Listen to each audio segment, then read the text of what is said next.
Segunda parte, la época de los padres. Capítulo 1, la primera literatura cristiana, los padres apostólicos. Las letras cristianas tuvieron su origen en los padres apostólicos, cuyos escritos reflejan la vida de la cristiandad en Bries antigua. La apologética fue una literatura de defensa de la fe, mientras que el siglo G presenció ya el nacimiento de una ciencia teológica. El Nuevo Testamento está compuesto de 27 libros, todos ellos escritos en la segunda mitad del siglo L. 4 evangelios contienen la historia y las enseñanzas de nuestro Señor Jesucristo.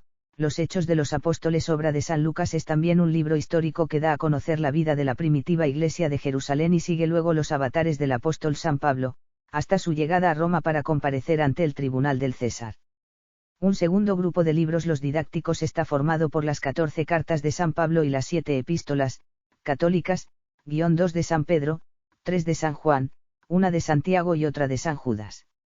Un libro profético, el Apocalipsis de San Juan, viene a cerrar la serie de los libros inspirados que contienen la revelación divina neotestamentaria. A la escritura revelada le sigue la primitiva literatura cristiana.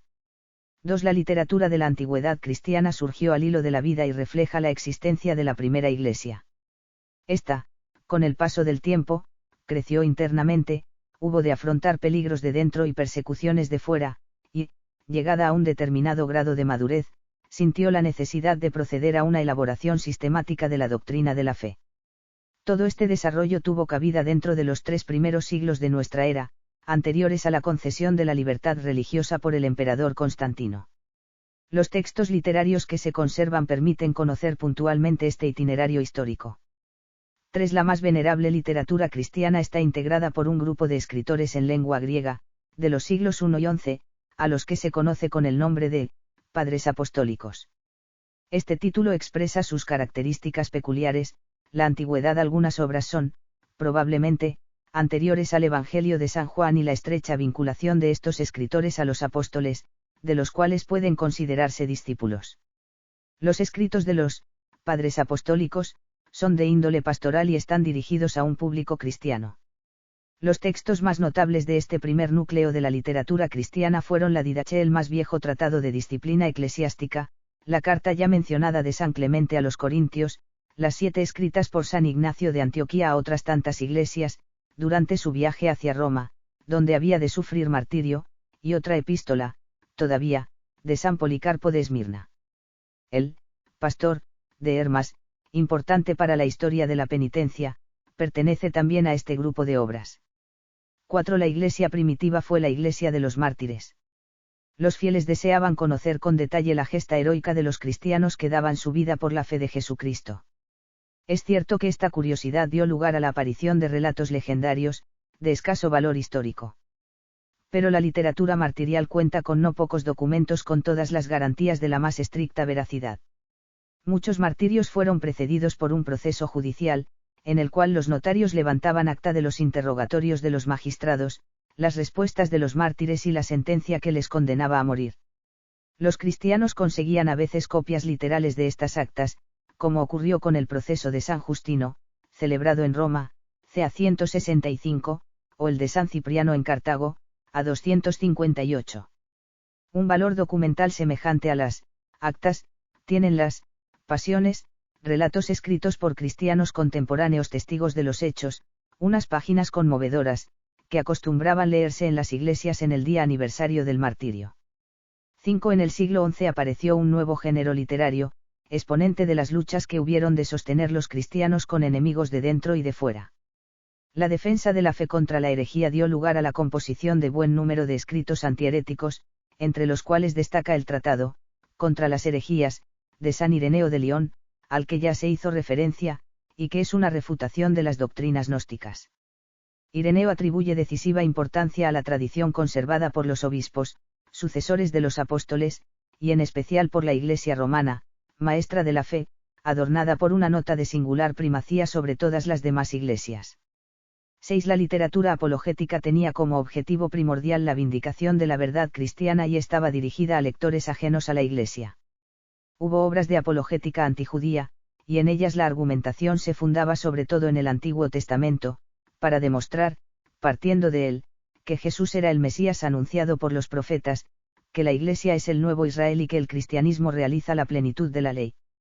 Un ejemplo notable de la apologética antijudía es el Diálogo con Trifón, escrito por el mártir San Justino hacia el año 150. Pero los destinatarios de la literatura apologética fueron sobre todo los paganos, que constituían el entorno social hostil al cristianismo. 7. La apologética cristiana fue obra de los apologistas, grupo de escritores que asumieron la defensa del cristianismo frente al mundo gentil.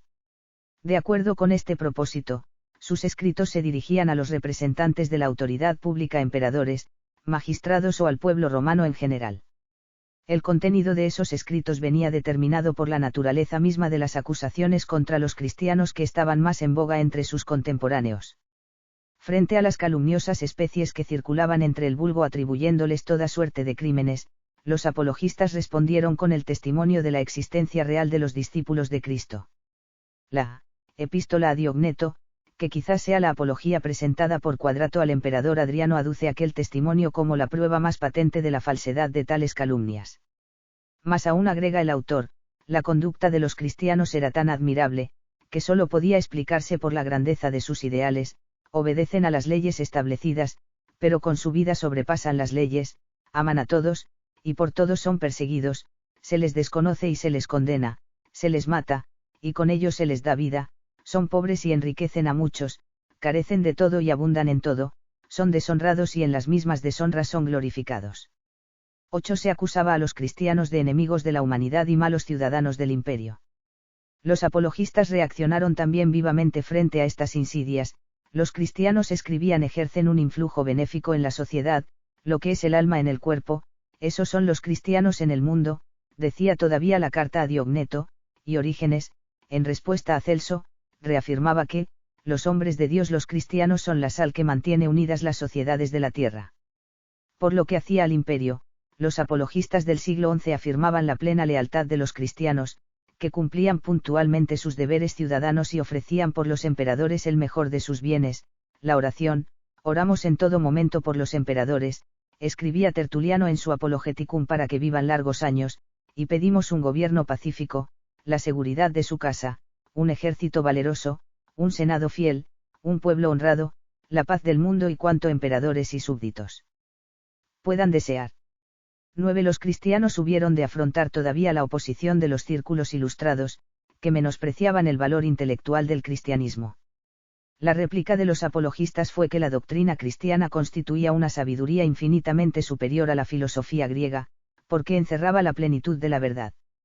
En torno al año 200, algunos escritores que habían defendido el cristianismo en el terreno intelectual comenzaron a producir una literatura no polémica, de un nuevo género demandado ya por el grado de madurez alcanzado por la Iglesia, exposiciones de conjunto de la doctrina de la fe, que sirvieran para la formación de los numerosos conversos que llegaban ahora procedentes de las clases más cultas de la sociedad. Tal fue el comienzo de la ciencia teológica. 10. Si hubiera que asignar una patria de origen a esa ciencia, habría que decidirse sin vacilar por Alejandría. En esta ciudad cosmopolita, foco de la cultura helenística, surgió la célebre escuela teológica que, a principios del siglo 111, consiguió un extraordinario auge bajo la dirección de Clemente, un converso cuya amplísima cultura le permitió dar una sólida contextura científica a la exposición de la doctrina de la fe. El ambiente intelectual de la metrópoli egipcia imprimió sus rasgos a esta escuela cristiana, preferencia por la filosofía platónica y empleo del método alegórico en la exégesis bíblica, en busca del sentido espiritual más profundo de la Sagrada Escritura. Estas notas distinguieron en todo momento a los teólogos alejandrinos. 11. Orígenes, sucesor de Clemente de Alejandría en la dirección de la escuela, la elevó a un altísimo grado de esplendor.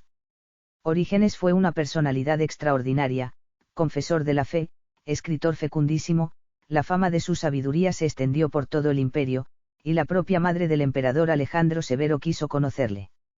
En Alejandría y después en Cesarea de Palestina desarrolló una actividad asombrosa y fue autor de 2000 obras. Su empresa más ambiciosa fueron las Hexaplas, versión sextuple de la escritura destinada a obtener un texto crítico del Antiguo Testamento. En la ciudad de Antioquía surgió en el siglo IV otra escuela que rechazaba el método alegórico, propio de los alejandrinos, en la interpretación de la Biblia, y cultivaba la exégesis literal de la Sagrada Escritura, inspirada en la filosofía aristotélica. Capítulo 11. la formulación dogmática de la fe cristiana, los concilios ecuménicos. En los siglos que siguieron a la conversión del mundo antiguo, fue definida con precisión la doctrina acerca de verdades muy fundamentales de la fe cristiana. Se formuló la doctrina dogmática sobre la Santísima Trinidad, el misterio de Cristo y la cuestión de la gracia. El período romano cristiano revistió extraordinaria importancia desde el punto de vista doctrinal. Liberada la Iglesia, llegó el momento histórico de formular con precisión la doctrina ortodoxa acerca de algunas cuestiones fundamentales de la fe cristiana, la Santísima Trinidad, el misterio de Cristo y el problema de la gracia. La definición del dogma católico se llevó a cabo en medio de recias batallas teológicas frente a herejías que produjeron escisiones en el seno de la Iglesia, algunas de las cuales todavía perduran. Instrumento fundamental de esta tarea fueron los concilios ecuménicos. 8 concilios ecuménicos, reunidos entre los siglos IV y IX, integran el primer ciclo de la historia conciliar de la Iglesia. Fueron estos, por orden cronológico, el primero de Nicea, 325, que definió la consustancialidad del Hijo con el Padre, el Concilio de Constantinopla definió la divinidad del Espíritu Santo, 381. El Concilio de Efeso, 431, proclamó la maternidad divina de María, el de Calcedonia, 451, definió la doctrina de las dos naturalezas en la única persona de Cristo. El Concilio II de Constantinopla, 553, condenó como nestoriana la doctrina de los 3 capítulos, y el 111 de Constantinopla, 680 a 681, formuló la doctrina de las dos voluntades en Cristo. En los 2 primeros concilios quedó definida la doctrina teológica sobre la Santísima Trinidad y los 4 siguientes formularon las verdades cristológicas fundamentales. Todavía se celebraron otros 2 concilios ecuménicos en Oriente, el 11 de Nicea, 787, que formuló la doctrina ortodoxa sobre el culto a las imágenes, y el 4 de Constantinopla, 869 a 870, que puso término al cisma de Focio y que los griegos no reconocen como ecuménico. Examinemos más despacio, dentro de su contexto histórico y doctrinal, los 6 primeros concilios, que definieron las doctrinas trinitaria y cristológica. 2. La formulación del dogma trinitario fue la gran empresa teológica del siglo IV, y la ortodoxia católica tuvo al arrianismo como adversario. El arrianismo enlazaba con ciertas antiguas doctrinas que ponían el acento de modo exagerado y unilateral sobre la unidad de Dios, hasta el punto de destruir la distinción de personas en la Santísima Trinidad, sabelianismo, o de subordinar el Hijo al Padre, haciéndole inferior a éste, subordinacionismo. Un subordinacionismo radical inspiraba las enseñanzas del presbítero alejandrino Arrio, 256 a 336, que no sólo hacía al Hijo inferior al Padre, sino que negaba incluso su naturaleza divina. La unidad absoluta de Dios proclamada por Arrio llevaba a considerar al Verbo tan solo como la más noble de las criaturas, no hijo natural, sino adoptivo de Dios, al que de modo impropio era lícito llamar también Dios. 3. La doctrina arriana revelaba un claro influjo de la filosofía helenística, con su noción del Dios supremo el summus Deus y un concepto del Verbo muy afín al demiurgo platónico, ser intermedio entre Dios y el mundo, y artífice, a la vez, de la creación. La relación existente entre arrianismo y filosofía griega explica su rápida difusión y la favorable acogida que encontró entre los intelectuales racionalistas impregnados de helenismo.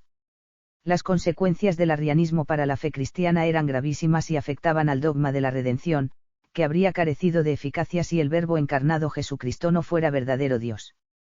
La Iglesia de Alejandría advirtió la trascendencia del problema y, tras intentar disuadir a Arrio de su error, procedió a condenarle en un sínodo de obispos de Egipto, 318. Pero el arrianismo se había convertido ya en un problema de dimensión universal que requirió la convocatoria del primer concilio ecuménico de la historia cristiana.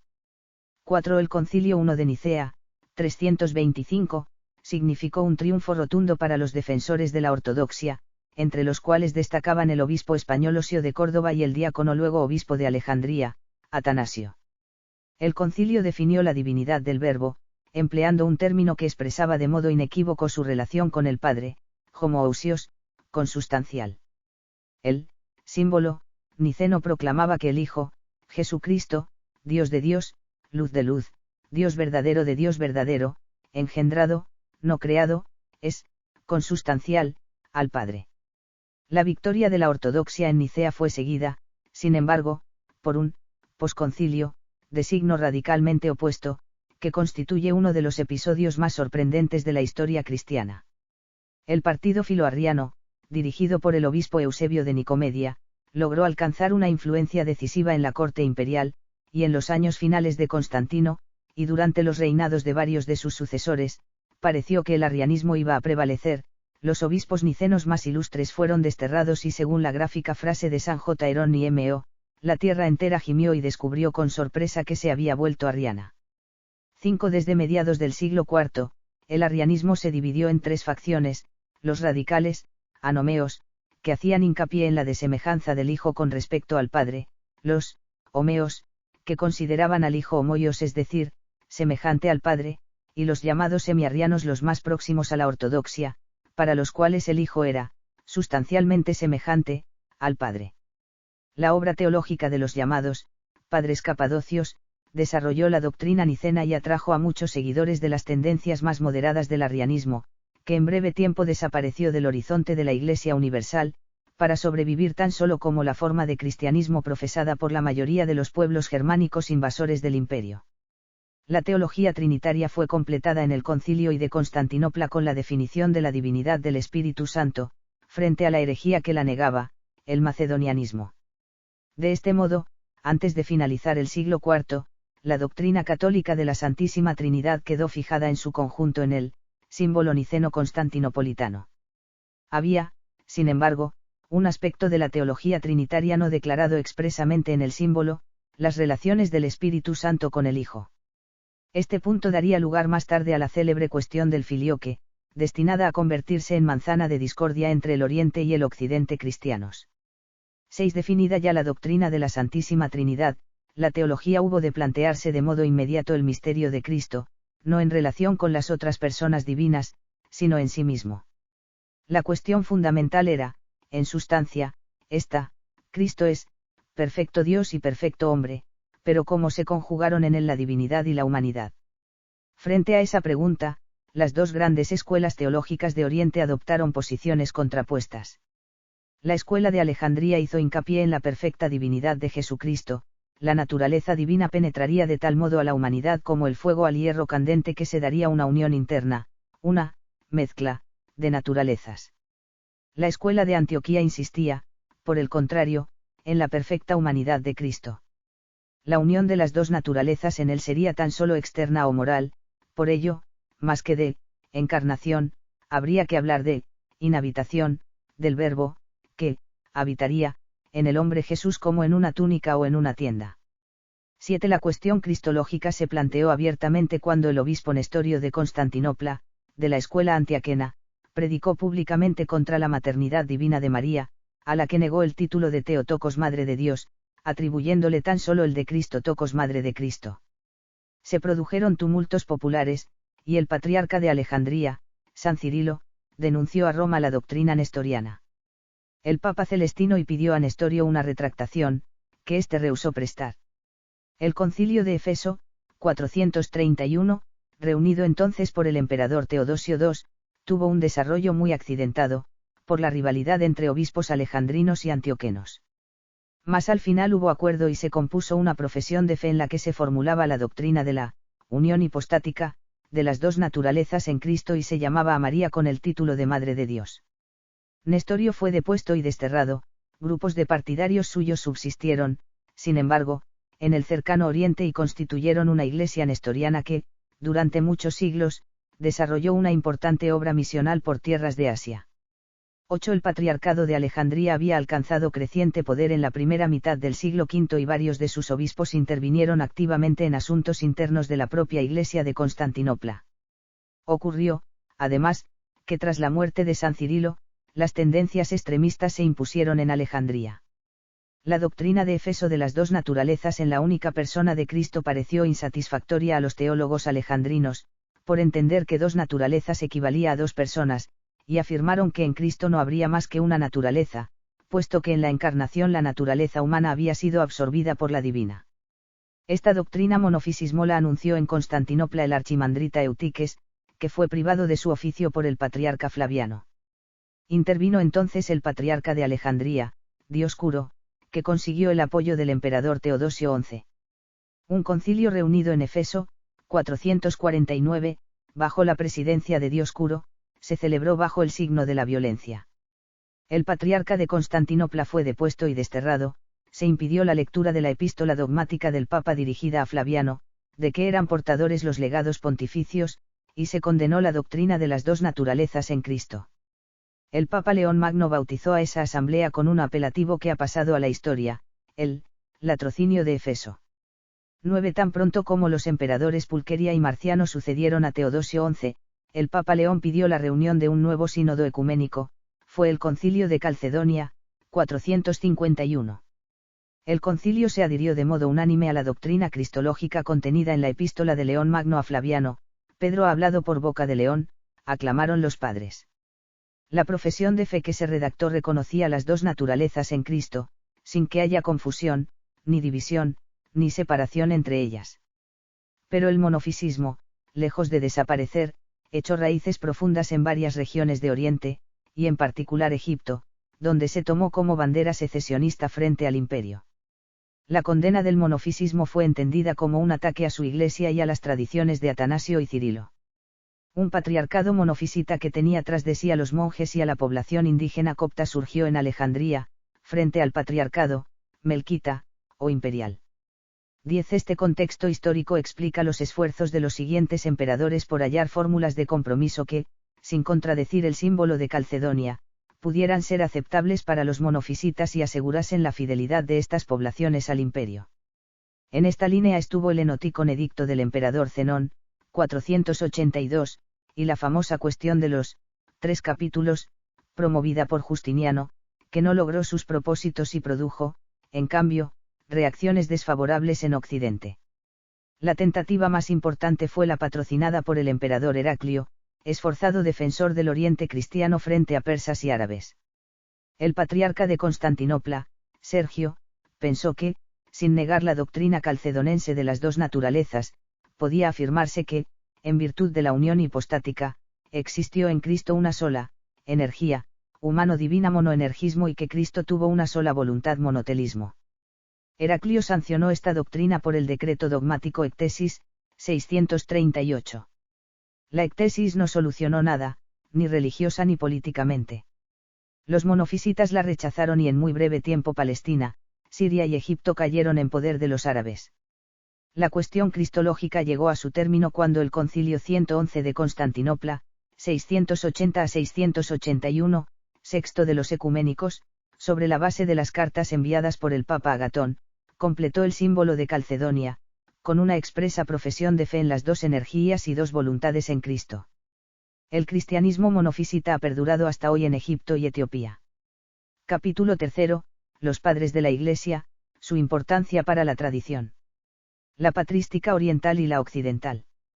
Los siglos IV y V constituyen la edad de oro de la patrística. En Oriente y Occidente apareció una pléyade de personalidades excepcionales, que aunaban la santidad de vida y una destacada labor en el campo de las ciencias sagradas, e incluso de la cultura en general. La historia ha tenido siempre protagonistas, y protagonistas insignes tuvo la historia eclesiástica de la época romano-cristiana.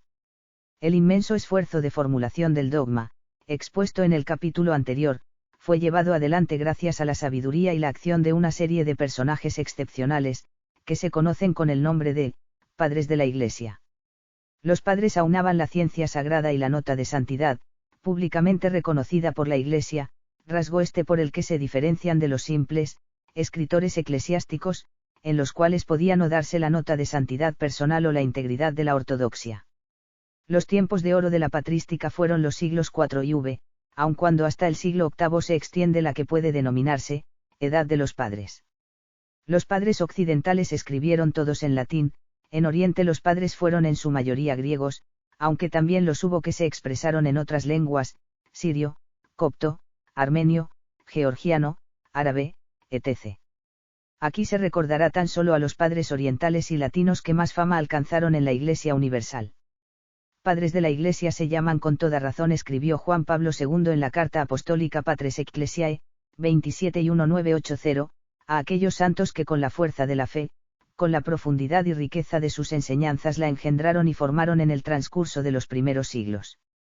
La expresión, padres, se aplica, pues, a los grandes escritores cristianos anteriores al año 750, que reúnen los tres rasgos característicos de ortodoxia de doctrina, santidad de vida y la aprobación al menos tácita de la Iglesia.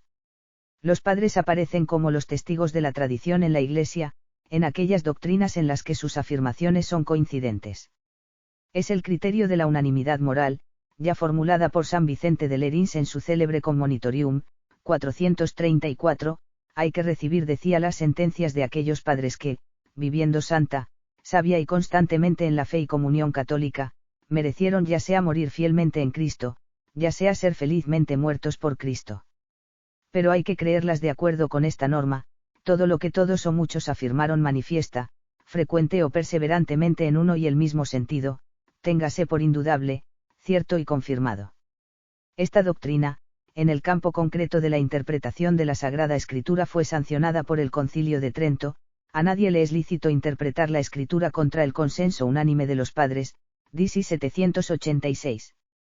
2. El más antiguo de los padres orientales fue San Atanasia, obispo de Alejandría y principal defensor de la ortodoxia católica frente a la herejía arriana. Atanasio, siendo aún diácono, participó en el Concilio de Nicea del año 325, donde desempeñó un papel relevante. 3 años más tarde fue elegido obispo de Alejandría y consagró más tarde su vida a la defensa de la fe ortodoxa definida en Nicea. Su pontificado se prolongó durante 45 años, 17 de los cuales los pasó desterrado en Tréveris, en Roma, entre los monjes del desierto egipcio, como consecuencia del extraño signo que tuvo la época del postconcilio niceno, cuando el arrianismo condenado en Nicea pareció prevalecer merced al influjo conseguido por el obispo filoarriano Eusebio de Nicomedia sobre los emperadores de la dinastía constantiniana.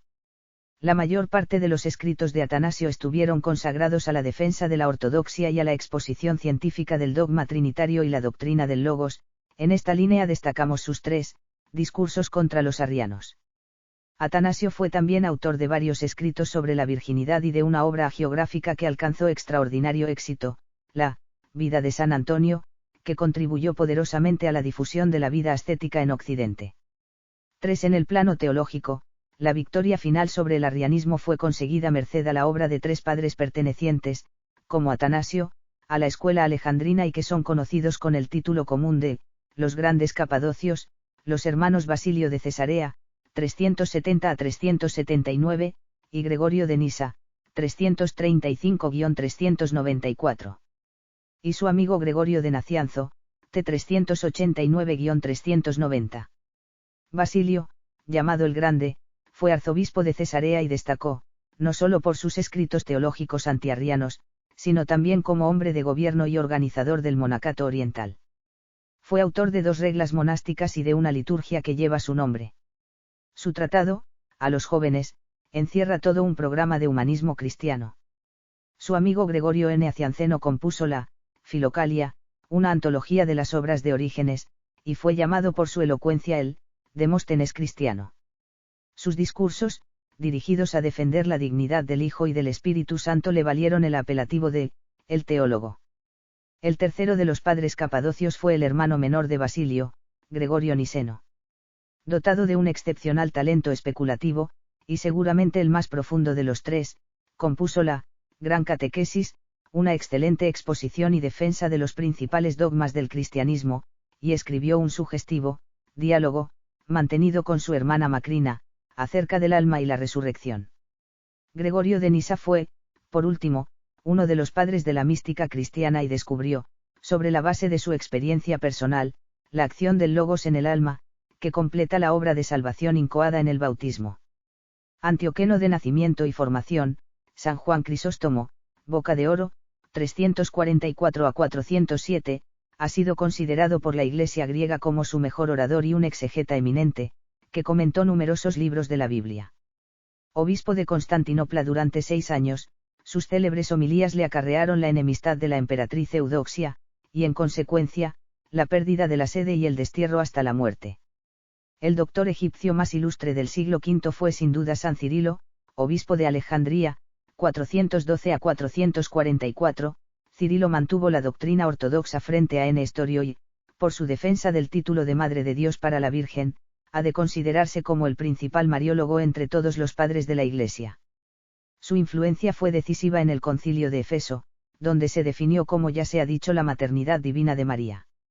El primero de los grandes padres occidentales fue, por encima de cualquier otra consideración, un personaje histórico de gran relieve, San Ambrosio, 333 a 397, que desarrolló una notable actividad literaria de exégesis bíblica y predicación, pero estuvo, además, en el centro de la actualidad, en una época singularmente conflictiva y difícil. Ambrosio fue un genuino romano, y esa cualidad se deja sentir tanto en su brillante carrera civil como en su gobierno pastoral de obispo de Milán, a cuya sede fue elevado por aclamación popular, siendo todavía simple catecúmeno. Correspondió a San Ambrosio el honor de administrar el bautismo a quien habría de ser el mayor de los padres occidentales, San Agustín. Le tocó en suerte también ser amigo y consejero de 3 emperadores y excomulgar a uno de ellos, Teodosio el Grande, por la matanza de Tesalónica, pero a su muerte hizo de él un impresionante elogio fúnebre, tan sentido como la oración que pronunciara años antes en memoria de su antecesor Valentiniano II. La fama de Ambrosio trascendió a su sede episcopal Milán, cuyo prestigio se acrecentó considerablemente, no solo en Italia del Norte, sino también en otras regiones del occidente latino. El occidente romano dio también a la historia cristiana su más insigne cultivador de la Sagrada Escritura, el dálmata Eusebio Jerónimo, 342 a 420. Merece la pena destacar que Jerónimo, como la mayoría de los padres de la Iglesia, no vivió una existencia recoleta, consagrada a los estudios y de espaldas a las realidades de su tiempo. Antioquía y Constantinopla, Treveris y Roma fueron sucesivas residencias de San Jerónimo, que terminó por establecerse en Belén, la ciudad natal de Jesús. Jerónimo fue también algo muy distinto a un erudito intelectual o un puro hombre de estudio. Polemista apasionado, promovió con entusiasmo el ascetismo en su labor de dirección espiritual de nobles damas de la aristocracia romana. La obra de Jerónimo como historiador y exegeta es muy notable, mas su gran legado ha sido la traducción de numerosos libros de la Biblia, directamente del hebreo o arameo al latín. Esta versión es la célebre Vulgata, cuya autenticidad, declarada por el Concilio de Trento, significa que en materia de fe y costumbres está exenta de error. A Jerónimo se debe también la primera historia de la literatura cristiana, Los Varones Ilustres, que fue continuada por Genadio de Marsella.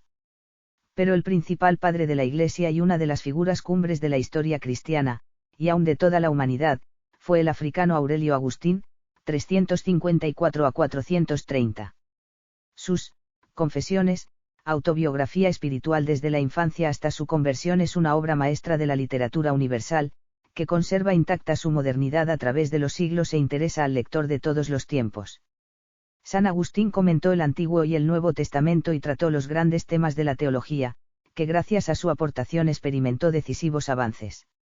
Hombre de su época, Agustín se interroga acerca de los acontecimientos históricos que se sucedían ante sus ojos, y en especial la ruina del Imperio Romano de Occidente, abatido por las invasiones bárbaras, justamente cuando había llegado a ser un imperio cristiano. Los paganos interpretaban estas desgracias de Roma como un castigo de los dioses, por haber abandonado la vieja religión. Agustín escribió en respuesta, La ciudad de Dios, ensayo de teología de la historia y tratado de apologética, en el cual se pregunta por el sentido de los tiempos y el plan de la providencia divina. San Agustín, en su ancianidad, experimentó de cerca la inclemencia del tiempo que le tocó conocer y murió en su ciudad episcopal de Hipona, cercada por los vándalos. El título de Doctor Gratiae con el que es conocido en la historia de la teología recuerda especialmente el largo esfuerzo desplegado por él para combatir la doctrina racionalista de Pelagio sobre la gracia. La Iglesia de Occidente cuenta también entre sus padres a 2 papas a los cuales la historia les atribuye el apelativo de Magno, León y Gregorio. León, y tal como se ha visto, contribuyó de modo sustancial a la formulación del dogma cristológico. La teología del primado romano y su fundamentación escriturística en el primado conferido por Cristo a Pedro se debe igualmente en buena parte a San León. El otro papa, grande, Gregorio, 540 a 604, es ya un romano proyectado hacia el medievo. Mucho había cambiado el mundo en pocos siglos, si el contexto histórico del primer gran padre de la Iglesia, Atanasio, fue el imperio constantiniano, el horizonte vital de Gregorio Magno tanto o más que la lejana Constantinopla era la Italia longobarda, la España visigoda y la Francia merovingia. Las obras de Gregorio los Morales, o los Diálogos, las leerán con avidez los hombres de la Edad Media, y el canto, gregoriano, se conservó vivo en la Iglesia hasta nuestros días. Un español San Isidoro de Sevilla, t. 636, puede considerarse en rigor como el último padre occidental. Sus etimologías fueron la primera enciclopedia cristiana, y su misión, la de ser el maestro del occidente medieval, al que hizo llegar las riquezas de la sabiduría de la antigüedad. Capítulo IV. La vida ascética y el monacato. Desde los orígenes de la Iglesia, hubo cristianos que abrazaron una vida de plena imitación de Jesucristo. En días tarde, el ascetismo cristiano revistió formas características de huida del mundo y vida en común, así nació el monacato, que floreció desde el siglo IV, tanto en el Oriente cristiano como en el mundo latino occidental. La vida ascética cristiana es tan antigua como la Iglesia de Jesucristo. Desde los mismos orígenes, hubo fieles de uno y otro sexo que abrazaban una vida de plena imitación del Maestro, permanecían vírgenes o guardaban continencia, practicaban la oración y la mortificación cristiana y se ejercitaban en las obras de misericordia. Durante los 3 primeros siglos, ascetas y vírgenes no abandonaban el mundo ni se reunían, de ordinario, a vivir en común. Sin solemnidades públicas, como las que luego se introdujeron, se comprometían a guardar la castidad, por el reino de los cielos, Mt 19, 12, y permanecían entre los demás miembros de su comunidad cristiana, habitando en sus casas y administrando sus bienes. 2. En la sociedad romano-cristiana de los siglos IV y V, el fenómeno ascético tuvo resonantes manifestaciones en los propios círculos de la aristocracia. Matrimonios de la nobleza senatorial, como Paulino de Eneola y Terasia Opiniano y Melania, se desprendieron de inmensos patrimonios y asumieron una existencia de fieles discípulos de Jesucristo, según las enseñanzas del Evangelio. San Jerónimo dirigió espiritualmente a los círculos ascéticos de nobles señoras romanas, primero en la propia urbe y luego en Palestina, les explicaba los libros sagrados y les alentaba en el ejercicio de la ascesis cristiana. La práctica de la castidad entre las mujeres se incrementó a lo largo del siglo IV y, a veces, viudas y doncellas vírgenes comenzaron a vivir en común, como sucedió en Roma, en torno a las nobles damas Paula y Marcela. 3. La tradición ascética cristiana dio vida, desde principios del siglo IV, a la institución del monacato, que tanta importancia había de tener en la historia de la Iglesia. Un rasgo peculiar caracterizó esta nueva forma de vida ascética, la huida del mundo. La consagración al servicio divino se estimaba ahora que sólo podía realizarse con perfección mediante el apartamiento del siglo, saliendo del ambiente existente en los tiempos que siguieron a la paz de la Iglesia, menos fervorosos que el de las antiguas comunidades cristianas, por la llegada de muchedumbres de neófitos de espíritu mediocre y costumbres paganas. 4. En la Tebaida Alto Egipto, San Pacomio, 286 a 346, aportó al monacato nuevos elementos de notoria importancia en la historia del ascetismo, la vida común y la obediencia al superior religioso. Los monjes pacomianos formaron comunidades numerosísimas y, frente a la vida independiente propia de los solitarios, su existencia se hallaba minuciosamente ordenada por las prescripciones de una norma escrita, la regla, que en lo sucesivo constituyó un elemento esencial de la institución monástica. La regla de Pacomio fue reformada en sentido rigorista por el abad Senoute. En Asia Menor, donde el monacato había hecho su aparición poco después que en Egipto, San Basilio de Cesarea lo promovió y organizó. Basilio no escribió una regla propiamente dicha, pero sus conferencias ascéticas y otros escritos formaron unos cuerpos de observancias monacales que recibieron también el nombre de reglas. Las observancias basilinianas fueron base principal del monacato bizantino, y su influencia literaria se recibió también en Occidente. Obispos ilustres Ambrosio de Milán, Eusebio de Vercelli, etc. promovieron el monacato también entre el clero de sus iglesias. Particular relieve tuvo San Agustín, que, tras ser nombrado obispo de Hipona, reunió a los clérigos en su casa e instituyó en ella la vida común. La llamada regla de San Agustín, destinada a esta comunidad, se tomaría como norma en los siglos medievales cuando distintos intentos de reforma eclesiástica promovieron la vida común vita canónica entre el clero. La actitud de los monjes ante la cultura fue dispar, mientras en el Egipto copto dominó una tónica de anti-intelectualismo, hubo monasterios, como el de Vivarium, fundado en Calabria por Casiodoro el antiguo ministro de Teodorico el Grande, donde los estudios tenían parte principal, como un anticipo de la misión de conservación de la cultura antigua a que tanto contribuyeron los monjes medievales. 6. El lugar de honor en la historia del monacato latino corresponde sin duda alguna a San Benito, 480 a 547, el padre de los monjes de Occidente. Subiaco primero y Montecassino después, fueron los dos monasterios fundados y gobernados por San Benito. En Montecassino, al final de su vida, Benito compuso la celebérrima regla que lleva su nombre, donde se conjugan experiencias propias y elementos tomados de los grandes legisladores orientales Pacomio y Basilio y sobre todo de un texto anónimo, la regla del maestro, que constituye la principal fuente del código benedictino. Este código alcanzó con el tiempo un éxito inmenso y se convirtió en la regla típica del monacato occidental.